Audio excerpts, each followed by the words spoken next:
Hello everyone, good morning to all. Day 3 Psychology உளவியல் முறைகள் Methods of Psychology. உளவியல் முறைகள் இதில் எத்தனை வகையான முறைகள் இருக்குது அப்படின்றது தான் இந்த வீடியோவில் பார்க்க போகிறோம். அதுக்கு முன்னாடி ஷார்ட்டாக உளவியல் முறைகள்னால் என்ன அப்படின்றத பார்க்கலாமா?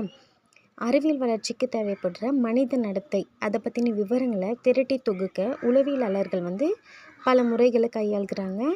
அந்த முறைகளில் சில முறைகள் உளவியலுக்கே சிறப்பு சேர்க்குதுன்னும், அந்த முறைகளில் சில நல்லதும் இருக்குது, சில கெட்டதும் இருக்குது.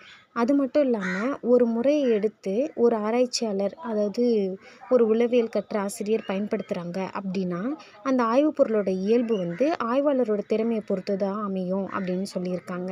அது மட்டும் இல்லாமல் இந்த உளவியல் முறைகள் ஆசிரியருக்கு உதவி புரியுது அப்படின்னு சொல்கிறாங்க.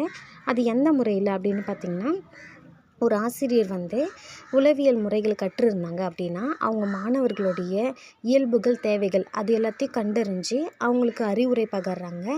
எப்படின்னா, அந்த தேர்விலும் தொழில் தேர்விலும் அவங்களுக்கு வழிகாட்ட உதவுது அப்படின்னு சொல்கிறாங்க. எதுனா உளவியல் முறைகள் ஆசிரியருக்கு அவங்களுடைய மாணவர்களுடைய இயல்புகள், தேவைகளை அறிஞ்சு அவங்களுக்கு தேர்வுலேயும் தொழில் தேர்வுலேயும் வெற்றி பெறுவதற்கு வழிகாட்ட உதவுகிறது அப்படின்னு சொல்லியிருக்காங்க. நெக்ஸ்ட்டு திரள் பதிவுகள், அதாவது இது குமுலேட்டிவ் ரெக்கார்டு. ஒரு மாணவன் இருக்கானா அவனை பற்றி each and every thing note பண்ணி ஒரு ரெக்கார்ட் மாதிரி ஸ்டோர் பண்ணி வைப்பாங்க. அது அவனுடைய நடத்தையில் ஏதாச்சும் மாற்றம் ஏற்படுது, இல்லை அவனை சரி பண்ணணும் அப்படின்னா அவங்க மொத்தமாக இந்த தொகுப்பை எடுத்து செக் பண்ணி அதன் மூலிமா அவனுடைய நடத்தையில் மாற்றத்தை கொண்டு வருவதற்கு தான் இந்த திரள் பதிவு பயன்படுத்துகிறாங்க. இதில் என்னென்னலாம் பண்ணுவாங்க அப்படின்னு பார்த்திங்கன்னா, விவரங்களை சேகரிப்பாங்க. அந்த பல மதிப்பீட்டு முறைகள் பள்ளிகளில் பயன்படுத்துவதற்கும், எளிய செயல் தொடர் ஆராய்ச்சிகளை செய்வதற்கும், வகுப்பில் தொல்லைத்தர மாணவர்களை நெறிப்படுத்துவதற்கும் ஆசிரியருக்கு உளவியல் முறைகள் பெரிய அளவில் தேவைப்படுது அப்படின்னு சொல்லியிருக்கிறாங்க. இதுக்கப்புறமா உளவியல் முறைகள் என்னென்ன முறைகள் இருக்குது அப்படின்றத தான் நம்ம பார்க்க போகிறோம். நீங்கள் பாருங்கள், உளவியல் முறைகள் சில பின்வருமாறு. இதில் மொத்தம் 9 உளவியல் முறைகள் இருக்குது.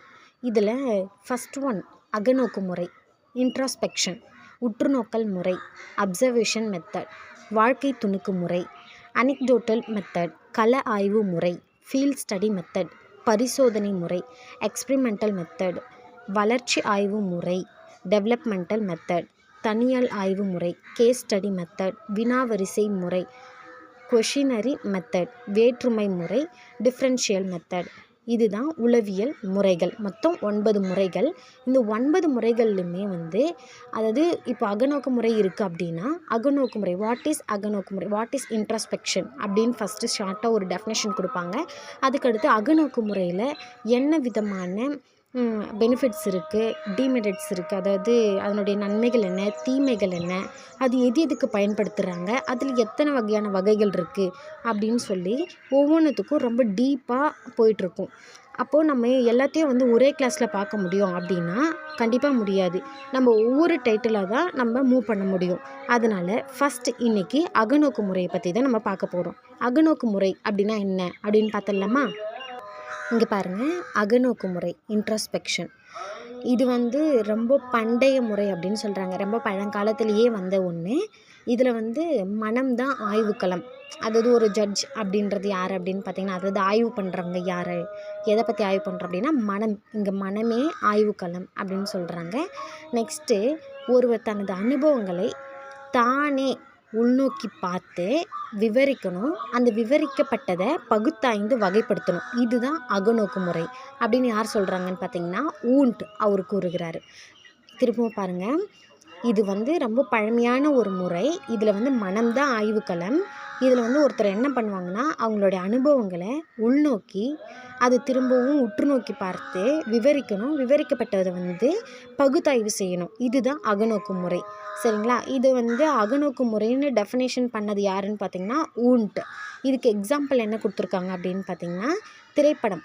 இப்போது நம்ம ஒரு மூவி பார்க்குறோம். அந்த மூவி பார்க்குறது புற உற்றுநோக்கு. அது மட்டும் இல்லாமல் மூவியை நம்ம உள்நோக்குறோம் உள்ளே வாங்குகிறோம் இல்லைங்களா, அது வந்து அகநோக்கு. இப்போ ஒரு மூவி பார்க்கும்போது நம்ம என்ன பண்ணுவோம்னா அதை முழுசாக நம்ம உள்வாங்கிக்குவோம். உள்வாங்கிட்டு நம்ம ஸ்டோர் பண்ணி வச்சுருப்போம். இப்போ யாராச்சும் ஒருத்தவங்க கேட்குறாங்க அப்படின்னா, இப்போ ஒரு மெர்சல் மூவி அப்படின்னா வச்சுக்கோங்களேன், நம்ம ஆல்ரெடி பார்த்துருப்போம். அது பார்த்ததை இந்த மூவி எப்படி அப்படின்னு கேட்குறாங்கன்றப்போ நம்ம என்ன பண்ணுவோம்னா திருப்பி நம்ம மனசுக்குள்ளே அது ஒரு ஓட்டி பார்த்துட்டு, அதாவது நம்ம ரீவைண்ட் பண்ணி பார்ப்போம். ரீவைண்ட் பண்ணிவிட்டு உற்று நோக்கி பார்ப்போம். உற்று நோக்கி அதை விவரித்து பார்த்து நம்ம அவங்கக்கிட்ட என்ன சொல்லுவோம், இந்த மூவி வந்து ரொம்ப நல்லா இருந்துச்சு, இது நல்ல மூவி, இது கெட்ட மூவி, இல்லை இதில் இது வந்திருக்கலாம், இது வராமல் இருக்கலாம் அப்படின்னு நம்ம ஒரு ரிவ்யூ கொடுக்குறோம் இல்லைங்களா, அதுதான் அகநோக்கு முறை அப்படின்னு சொல்கிறாங்க. இதுக்கு ஒரு படத்தை எக்ஸாம்பிளாக சொல்லியிருக்காங்க. நம்ம வேறு ஏதாச்சும் ஒரு நிகழ்வு, வேறு யாராச்சும் ஒருத்தவங்க நம்மக்கிட்ட உங்கள் வீட்டில் இன்றைக்கி இந்த நிகழ்வு நடந்துச்சு, அது எப்படி நடந்துச்சு அப்படின்னு கேட்டாங்கன்னா, நீங்கள் அதை பற்றி என்ன மைண்டில் வச்சுருக்கீங்களோ அதுதான் நீங்கள் வந்து என்ன சொல்லுவீங்க, ஒரு ரிவ்யூவாக கொடுப்பீங்க. இதுக்காக இது நடந்தது, இதுக்காக இது வந்தது அப்படின்னு சொல்கிறீங்கல்ல, அதுதான் அகநோக்கு முறை அப்படின்னு சொல்கிறாங்க. நெக்ஸ்ட்டு இதில் அந்த படம் பார்த்தோம் இல்லைங்களா, அந்த பார்க்குறது நம்ம கண்ணால் பார்க்குறது வந்து அது வந்து புற உற்று நோக்குறது, சரிங்களா. நெக்ஸ்ட்டு அதை மனதால் எண்ணி பார்க்குறது வந்து அக உற்று நோக்கு, அது அகநோக்கு அப்படின்னு சொல்லியிருக்காங்க. இதில் வந்து மெரிட்ஸ் இருக்குது, டிமெரிட்ஸ் இருக்குது. ஃபஸ்ட்டு வந்து அகநோக்கு முறையின் குறைபாடு. இதில் என்ன குறைபாடு சொல்லியிருக்காங்கன்னு பாருங்கள். இதை வந்து மற்றவங்களால வந்து சரிபார்க்க இயலாது. ஏன்னா மற்றவங்களால நமக்குள்ளே வந்து என்ன நம்ம யோசிச்சுட்ருக்கோம், நம்ம என்ன பண்ணிகிட்ருக்கோம் அப்படின்றத மற்றவங்களால சொல்ல முடியாது. நம்ம தான் என்ன பண்ணுவோம், நம்மளுக்குள்ளே அதாவது ஒரு நிகழ்ச்சி நடந்திருக்குன்னா அதை பற்றி நம்மளால தான் உணர்ந்து நம்ம யூகிச்சு சொல்ல முடியும், சரிங்களா. நெக்ஸ்ட்டு வந்து முன்னர் நிகழ்ந்த அனுபவங்களை நினைவுபடுத்தி பார்ப்பதற்கு மட்டுமே. அதாவது இது எப்படின்னா ஃப்யூச்சரில் இருக்கிறத வந்து சொல்ல முடியாது. அப்படி தானே. இப்போ நம்ம வந்து ஒருத்தவங்க நம்மக்கிட்ட கேட்குறாங்க, இப்போது அடுத்த வருஷம் என்ன நடக்க போகுது இந்த நாள் அப்படின்னு கேட்டால் நம்மளால சொல்ல முடியுமா, முடியாது. நம்மளுக்கு ஏற்கனவே நடந்த அனுபவங்களில் தான் வந்து என்ன எதுக்காக இப்படி நடந்துச்சுன்றதை ஒரு விரிவுபடுத்தி சொல்ல முடியுமே தவிர இதுக்கப்புறம் நடக்க போகிற நிகழ்வை வந்து நம்மளால் சொல்ல முடியாது அப்படின்னு சொல்கிறாங்க. அதுக்கப்புறம் பாருங்கள், நம்முன் ஏற்படும் நிகழ்வுகளை நாம் ஆராய தொடங்கியவுடன் அந்நிகழ்வுகளின் தன்மையை மாறுபடும். இதுக்கு ஒரு எக்ஸாம்பிள் கொடுத்துருந்தாங்க, நான் வந்து சொல்கிறேன், நீங்கள் நோட் பண்ணுறதா நோட் பண்ணிக்கோங்க. இப்போ ஒருத்தர் கோவப்படுறவர் இருக்கான்னு வச்சுக்கோங்களேன், அவர்கிட்ட வந்து நீங்கள் எதுக்காக கோவப்படுறீங்க அப்படின்றத நம்ம கேட்டு அவங்கள நிதானப்படுத்துகிறப்போ அவங்க என்ன பண்ணுவாங்க, சிந்திக்க தொடங்குவாங்க. சிந்திக்க தொடங்கினதுக்கப்புறம் அங்கே கோவப்படாமல் நம்ம இதுக்கு கோவப்பட தேவையில்ல, நம்ம அமைதியாக இருக்கணும் அப்படின்னு நினச்சாங்கன்னா அப்போ அந்த இடத்துல அவங்க அந்த நிகழ்ச்சியோட தன்மையே வேறு மாதிரி மாறும். அதுதான் சொல்ல வராங்க. நம்ம முன்னாடி நடக்கிற நிகழ்வை வந்து நம்ம கொஞ்சம் யோசித்து ஆராய தொடங்கிட்டோம்னா அந்த நிகழ்ச்சியோட தன்மையை வந்து மாறி போயிடும் அப்படின்னு சொல்கிறாங்க. நெக்ஸ்ட்டு அகநோக்கு முறை வந்து நம்மளுடைய நனவு நிலையில் ஏற்படுற அனுபவங்களை மட்டும்தான் ஆராய முடியும், நனவெளி நிலைக்கு இல்லை அப்படின்னு சொல்கிறாங்க. நனவு நிலைனா என்னென்னா நம்ம கான்ஷியஸாக இருக்கிறது, நனவெளினா நம்ம அன்கான்ஷியஸில் இருக்கிறது. இப்போ நம்ம தூங்கிட்டோம் அப்படின்னா நம்ம அன்கான்ஷியஸ் ஆகிடும், அப்போ அது நனவெளி. இல்லை மயக்கத்தில் இருக்கோம் அப்படின்னா அதுவும் அன்கான்ஷியஸ் மெத்தட் தான். இப்போது நனவுனா நம்ம நல்லா இருக்கிறோம், நம்மளுக்கு எல்லாமே தெரியுது, ஒருத்தவங்க பேசுகிறாங்க, ஒருத்தவங்க நடக்கிறாங்க, ஒருத்தவங்க என்ன பண்ணுறாங்க அப்படின்ற எல்லாமே தெரியுதுன்னா நம்ம நனவு நிலையில் இருக்கிறோம் அப்படின்னு அர்த்தம். அதனால் இந்த மெத்தட் வந்து நனவு நிலையில் இருக்கும்போது மட்டும்தான் யூஸ் பண்ண முடியும், நனவெளி நிலைக்கு வந்து ஒத்து போகிறது கிடையாது அப்படின்னு சொல்கிறாங்க. அது மட்டும் இல்லாமல் அறிவு முதிர்ச்சி பெற்றோர்களால் தான், அதாவது அறிவு நல்ல கல்வி அறிவு இருக்கிறவங்களுக்கு, ஒரு வெளி அறிவு அந்த மாதிரி மற்ற எல்லாமே தெரிஞ்சவங்களுக்கு மட்டும்தான் இந்த முறையை வந்து பயன்படுத்த முடியும். குழந்தைங்களுக்கோ விலங்குகளுக்கோ நடத்தை பிழை உள்ளவருக்கோ பழங்குடி மக்களுக்கோ இந்த முறையை வந்து ஆராய முடியாது. அது மட்டும் இல்லாமல் இது சிறிதளவு கூட பயன்படாது அப்படின்னு சொல்கிறாங்க. ஏன் அப்படின்னு பார்த்தோம்னா, இப்போ குழந்தைங்களுக்கு வந்து என்ன நடக்குது அப்படின்றத அவங்களால விவரித்து பெருசாக சொல்ல முடியாது. விலங்குகளும் அந்த மாதிரி தான், விலங்குகளால் பெருசாக பேச முடியாது, அந்தளவுக்கு ரியாக்ட் பண்ணவும் தெரியாது. நடத்தை பிழை உள்ளோர் வந்து அவங்க நம்ம எது கேட்டாலுமே வந்து அவங்களுடைய பாயிண்ட் ஆஃப் வியூவில் தான், அது சரின்னா அவங்க அதை செஞ்சுட்டு போயிட்டே இருப்பாங்க. நல்லது சரி கெட்டது அப்படின்னு எதுவுமே அவங்க ஆராய போகிறது கிடையாது.